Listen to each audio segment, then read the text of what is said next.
ketika beliau sholat, beliau cabut. Lanjut sholat, Pak. Dipanah lagi, nancap lagi, dicabut lagi, dipanah lagi, dan seperti itu sampai darah tercucur dari sekujur tubuhnya Abbad bin Bishr, sehingga saat itu beliau selesai sholat dan membangunkan Ammar bin Yasir.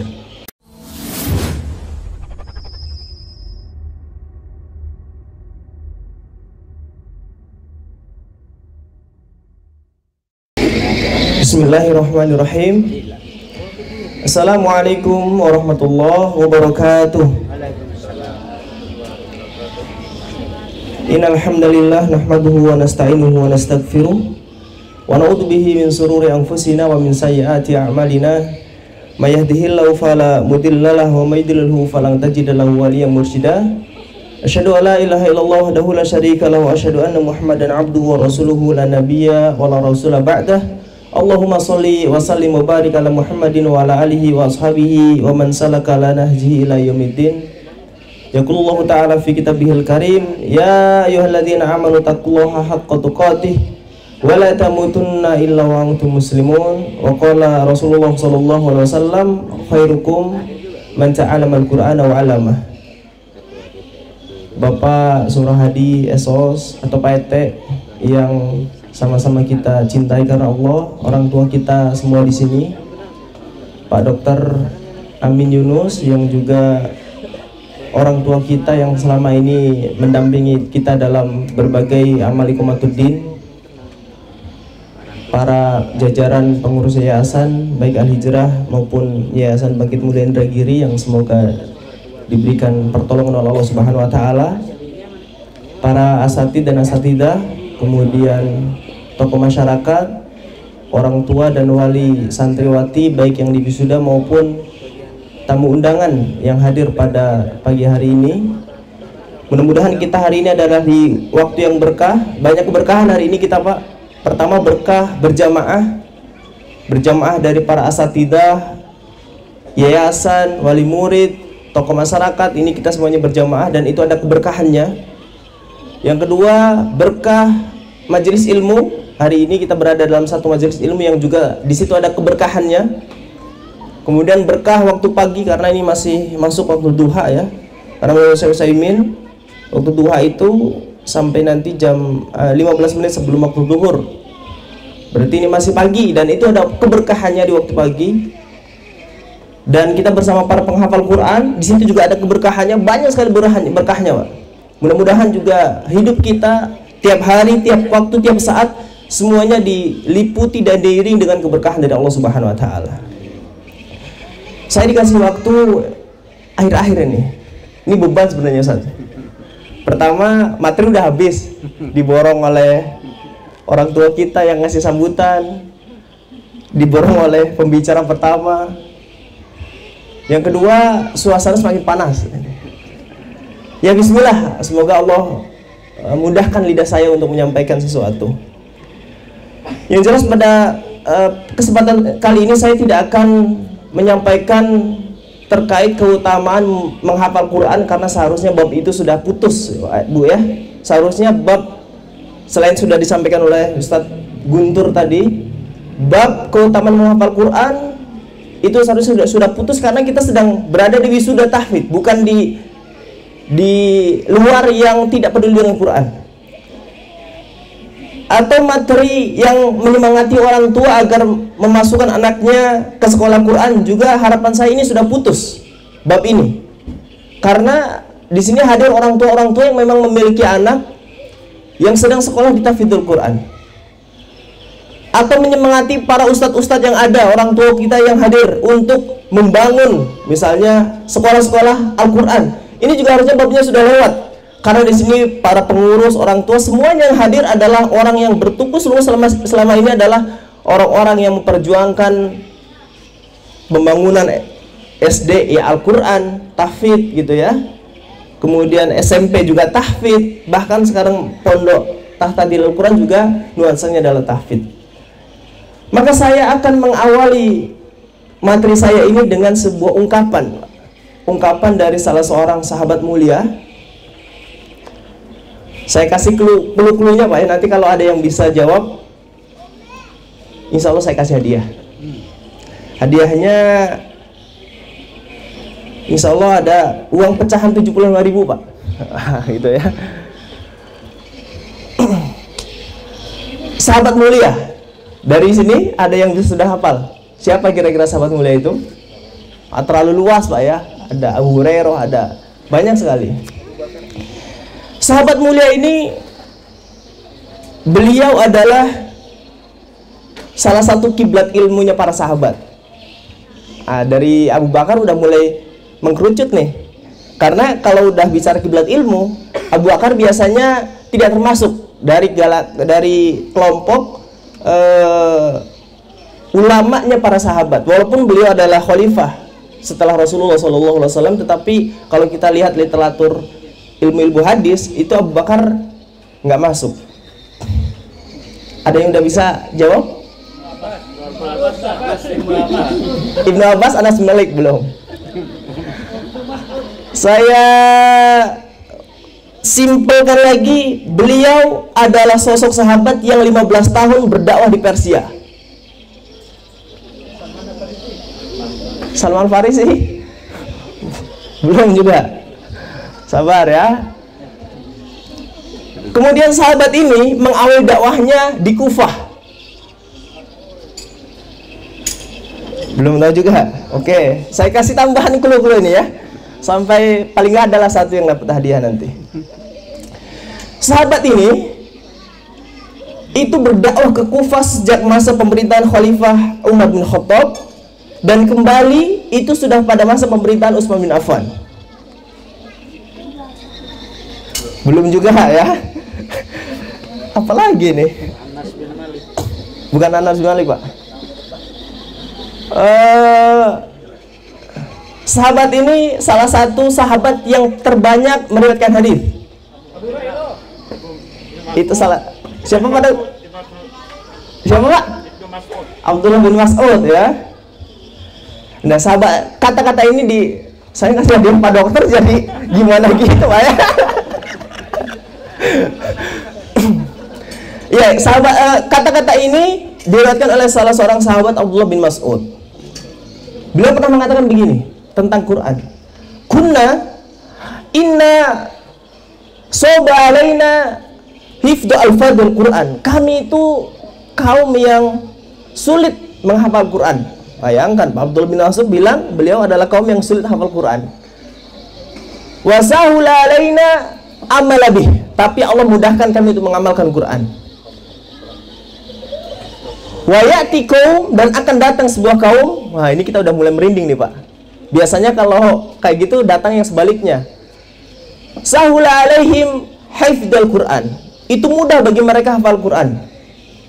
Wa sawba alaihim amalabih. Tetapi sulit bagi mereka mengamalkan Al-Quran.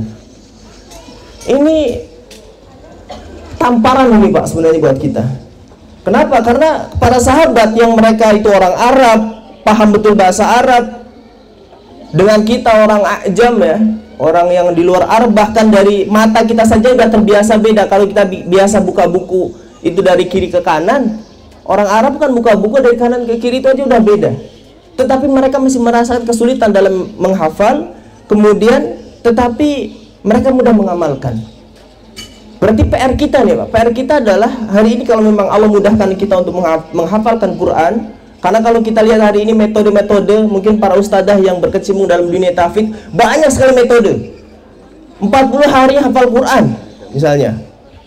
Bukan hitungan tahun hari ini, bukan hitungan bulan, hari. 40 hari hafal Quran. Trik dan tips hafal Quran bagi orang tua, bagi nenek-nenek, kakek-kakek, semuanya ada.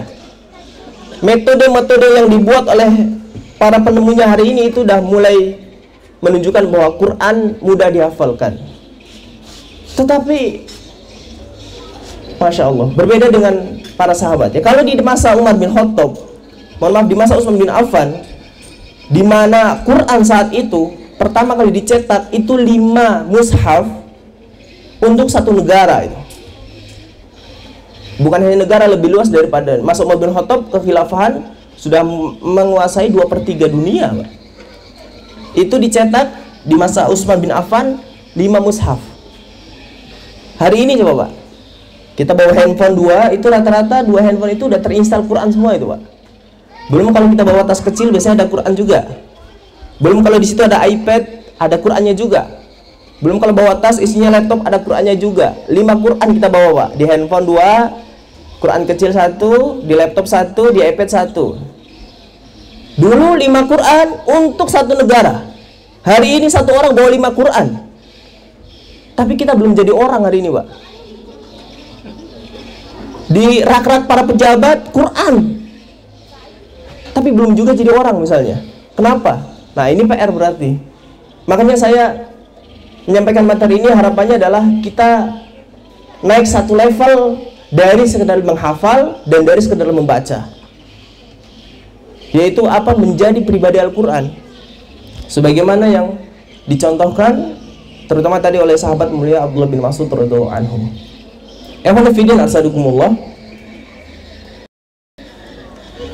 Fungsi Al-Quran itu sebagaimana yang disampaikan dalam Al-Quran ya, surat Jumu'ah. Huwallazi ba'asa fil ummiyina rasulan minhum yatlu alaihim ayatih. Satu tugas Rasul adalah yatlu alaihim ayatih, membacakan ayat-ayat Allah Subhanahu wa taala, wa yuzakkihim, mensucikan, tazkiyatun nafs, wa yu'allimuhul kitab, mengajarkan Alkitab, wa yu'allimul kitab wal hikmah, wa in kanu min qablu lafi dhalalin mubin, padahal sebelumnya mereka dalam kesesatan yang nyata. Jadi kesesatan yang ada pada masa Quraisy saat itu hilang dengan 4 ciri dan 4 tugas yang diberikan Allah Subhanahu wa taala kepada Rasulullah sallallahu alaihi wasallam. Di antara yang pertama adalah yatlu alaihim ayati, membacakan. Namanya yatlu, membaca, itu kalau dalam logika kita membaca itu ya ada mushafnya, dibuka, dibaca, buka HP, dibaca. Tapi yatlu pada masa sahabat berbeda, karena yatlu di masa sahabat mereka belum punya mushaf, mushaf belum dicetak, sehingga yatlu di situ adalah menghafal. Sekaligus ini adalah bantahan ya bagi orang-orang yang nyinyir. Untuk apa hafal Quran? Perintahnya nggak ada kok. Yang diperintahkan kan membaca. Padahal makna yatlu, membacakan Al-Quran, yang dipahami oleh para sahabat saat itu adalah menghafal. Karena Rasul membacakan, kemudian dihafal para sahabat, lalu mereka membacakan tanpa ada mushaf saat itu. Dibacakan. Setelah dibacakan apa? Yuzakihim. Yuzakihim ini adalah mensucikan jiwa. Jadi ini tahap selanjutnya yang harus kita miliki hari ini Pak. Bagi para penghafal Quran, tahap selanjutnya setelah menghafal adalah yuzakihim, mensucikan. Ada satu contoh menarik Pak, diriwayatkan oleh Imam Ahmad dalam musnadnya. Beliau menceritakan, ini kalau nggak ada riwayatnya saya nggak percaya kisah ini Pak. Tapi karena ada riwayatnya maka ini harus diambil pelajaran. Saat itu Rasulullah SAW pulang dari sebuah peperangan, dan biasanya kalau Rasulullah pulang perang itu beliau istirahat di satu lembah. Karena kondisi sudah mulai malam, maka di lembah itu dimintalah oleh Rasulullah untuk ada 2 orang yang berjaga di malam hari, agar bisa melindungi Nabi kalau ada musuh menyerang. Saat itu ditugaskanlah 2 sahabat, satu adalah Abbad bin Bishr radhiyallahu anhu, dan satu lagi adalah Ammar bin Yasir. Berjaga mereka berdua. Rasulullah dengan para sahabat yang lain istirahat. Maka Abbad bin Bishr dengan Ammar bin Yasir ini, mereka berdua berbincang. Ini kita piket berdua nih, kita gantian aja. Kalau piket berdua ngantuk semua itu bahaya. Antum dulu jaga, saya istirahat. Nanti antum ngantuk, bangunkan saya jaga, antum istirahat. Akhirnya betul Pak, yang ngejaga pertama kali adalah Abbad bin Bishr. Saat Abbad bin Bishr jaga sendirian, namanya orang soleh Pak, di tengah malam sendirian, gak ada kerjaan, pikirannya adalah sholat. Saya daripada sendirian bengong, mendingan saya sholat lah. Akhirnya beliau sholat Pak. Di tengah-tengah sholat ada musuh Pak. Karena musuh sudah melihat ada orang, akhirnya dipanahlah Abbad bin Bishr. Nancep Pak di badannya Abbad. Ketika beliau sholat, beliau cabut, lanjut sholat Pak. Dipanah lagi, nancap lagi, dicabut lagi. dipanah lagi, dan seperti itu sampai darah tercucur dari sekujur tubuhnya Abbad bin Bishr, sehingga saat itu beliau selesai sholat dan membangunkan Ammar bin Yasir. Apa kata Ammar bin Yasir? Wahai Abbad, kenapa nggak dari panahan pertama engkau bangunkan kami? Kenapa harus kujur tubuhmu terluka? Ini anak panah perang dengan anak panah kita buat latihan juga beda, Pak ya. Anak panah kita kan bulat, lancip, Pak ya, sehingga kalau nusuk badan dicabut ya sakit juga sih, cuman nggak ada daging yang terkoyak. Kalau anak panah untuk berperang kan mereka ada seperti kail yang kalau dicabut pasti ada daging yang terkoyak, dan itu beberapa kali Abbad mengenai tubuhnya dan mencabut ketika sholat. Apa kata Abbad saat itu? Saya paling tidak suka kenikmatanku ketika membaca Quran itu diputus. Itu sudah sampai taraf yuzakihim, Mbak. Yuzakihim, mensucikan jiwa. Sudah dapat kenikmatan dengan Quran, tak rela ketika anak panah, ketika musuh itu mengganggu kenikmatannya ketika sedang bersama Al-Quran, membaca Al-Quran. Dan itu PR. Ya walifidin arsadukumullah. Maka ehwanifidin asadukumullah, kenapa hari ini potret pendidikan kita hari ini seluruhnya di dunia bahkan sudah sampai profesor tapi masih masang jimat di dalam tubuhnya, di rumahnya misalnya begitu ya. Ini pendidikan yang gagal. Sudah wisuda doktor masih melakukan kesyirikan. Ini potret pendidikan yang gagal, dan anak kita, generasi kita harus terbebaskan dari itu. Karena wa in kanu min qablu lafi dhalalim mubin. Quran sudah menghapuskan kesesatan itu. Kemusyrikan itu, kesyirikan itu semuanya dihapuskan dengan yatsru alaihim ayati, membacakan, menghafalkan ayat-ayat Allah Subhanahu wa taala, wa yuzakihim, mensucikan jiwanya, sehingga nanti ketika anak kita tumbuh masih bingung, gimana nanti kalau sudah lulus SMA, nggak bisa kerja, potret pendidikan yang gagal.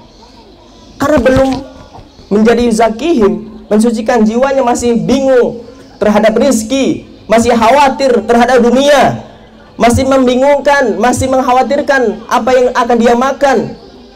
Tetapi potret sahabat, potret orang-orang yang sudah diberikan keberkahan dengan Quran, dia akan menyerahkan semuanya kepada Allah Subhanahu wa taala. Al-Quran sudah mengajarkan semuanya. Wa yu'allimuhumul kitaba wal hikmah wa in kanu min qablu lafi dhalalim mubin. Maka ahwanifidin arsadukumullah, perkataan dari sahabat mulia Abdullah bin Mas'ud merupakan tamparan sekaligus PR buat kita bahwa ternyata tak cukup hanya sekedar menghafal, membacakan Quran, tetapi ada PR selanjutnya, yaitu yuzakihim. Bagaimana para generasi kita hari ini adalah orang-orang yang bermental Al-Quran. Dan ini pekerjaan berat, butuh kerjasama yang kuat antara para orang tua, para ustadz dan ustadzah, para yayasan, untuk membuat semacam kurikulum, panduan, bahkan guru untuk bagaimana caranya mencetak generasi kita menjadi generasi yang mandiri, yang bisa menjadi solusi bagi setiap permasalahan umat Islam. Ehwanifidin asadukumullah, tidak panjang lebar yang saya sampaikan. Mudah-mudahan perkataan dari Abdullah bin Mas'ud ini memberikan semacam stimulan lah untuk kita agar lebih bersemangat lagi untuk mencetak sebuah generasi. Wallahu a'lam bishawab. Hadiahnya nanti diantarkan ke alamat ya, COD. Saya nggak bawa soalnya. Baik, saya cukupkan. Subhanakallahumma rabbana wa bihamdika asyhadu an la ilaha illa anta astaghfiruka wa atubu ilaik. Assalamualaikum warahmatullahi wabarakatuh.